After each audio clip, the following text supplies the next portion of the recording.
Welcome to my channel. আমার চ্যানেলে আপনাদের স্বাগতম। আমার আজকের রেসিপি বেকারির বিস্কুট। এই রেসিপি নিয়েই আপনাদের সামনে আসছি। এই রেসিপি বানানোর জন্য এখানে আমি 1 কাপ আটা নিলাম, আর নিচ্ছি ছোটো 1 বাটি সুজি, সেই সঙ্গে নিচ্ছি ছোটো 1 বাটি চিনি। এই চিনিগুলো গুঁড়ো করে নিয়েছি। এখন আমি এর মধ্যে দিচ্ছি সামান্য একটু বেকিং পাউডার, আর দিচ্ছি 1/2 চামচ কালো জিরে। এবার আমি দিচ্ছি সামান্য পরিমাণ নুন, আর দিচ্ছি 1/2 চামচ অ্যারারুট। এখন আমি দিচ্ছি 3 চামচ রিফাইন তেল। এবার আমি এগুলি হাত দিয়ে খুব ভালো করে ময়াম করে নেব। এভাবে একদম ঝুরঝুরে হয়ে যাবে। তো বন্ধুরা, আমার রেসিপি যদি আপনাদের ভালো লেগে থাকে তাহলে সাবস্ক্রাইব করে আমার পাশে থাকবেন। ময়াম হয়ে গেছে, এরকম দলাও হচ্ছে, আবার এইরকম ঝুরঝুরে। এবার আমি অল্প অল্প দুধ দিব আর মাখবো। এই দুধগুলো ফুটিয়ে ঠান্ডা করে নিয়েছি, একটু শক্ত করে মাখবো। এগুলি আর একটু মাখা হবে, এরকম ডলে ডলে মাখবো। এই যে মাখা হয়ে গেছে। এবার আমি এর মধ্যে সামান্য একটু তেল দিলাম। এখন এগুলি আবার মেখে রাখছি। তেল দিয়ে মাখা হয়ে গেছে। এখন আমি এগুলি 15 মিনিটের জন্য রেস্টে রেখে দেব। 15 মিনিট হয়ে গেছে। এবার ঢাকনা খুলছে। এখন আমি এগুলি আরেকটু মাখবো, এইভাবে ডলে ডলে মাখবো।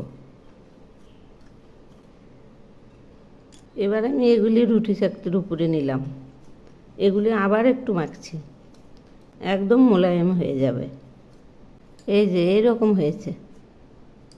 এবার আমি একটা পলিথিন পেপার নিলাম।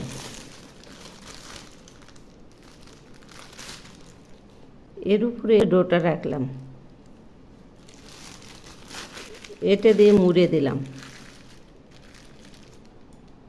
এবার আমি বেলে নিচ্ছি।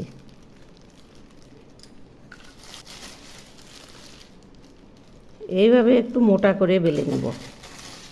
এই যে বেলা হয়ে গেছে, এই রকম হয়েছে। এবার আমি পলিথিনটা তুলে ফেলছি।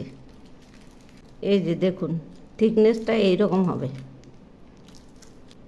এখন আমি একটা কৌটোর মুখ দিয়ে এগুলি কেটে নিচ্ছি।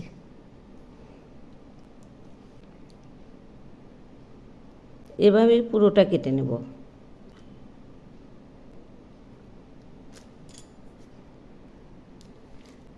এই যে দেখুন, এভাবেই পুরোটা কেটে নিয়েছি। এবার আমি সাইড থেকে এগুলি তুলে ফেলব। এগুলি আবার গোল করে আবার বানাবো। এখন আমি একটা নিয়ে দেখিয়ে দিচ্ছি। এই থালে আমি কিছু নারকেল কুড়ে নিয়েছি। এই নারকেল করার মধ্যে এটা বসালাম,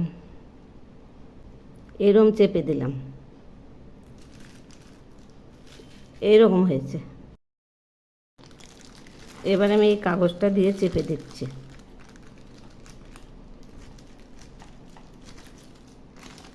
এখন আমি এর মাঝখানে একটা রেড বেল পেপার দিয়ে দিলাম। এই যে এরকম, এটা দেখার সৌন্দর্যের জন্য। এই যে এইরকম হয়েছে। এখন আমি নকশা করছি। তো বন্ধুরা, আমার রেসিপি যদি আপনাদের ভালো লেগে থাকে তাহলে সাবস্ক্রাইব করে আমার পাশে থাকবেন। এইভাবে নকশা করব।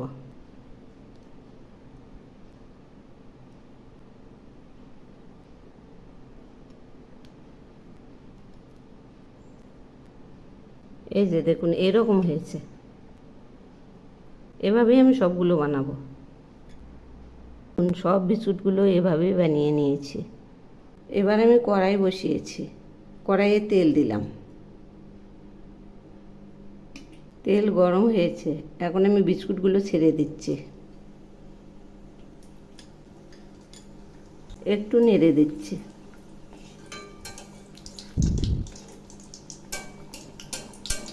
এভাবে তেল দিতে থাকবো। এই বেল পেপারটা না দিলেও চলে, এটি আমি সৌন্দর্যের জন্য দিয়েছি।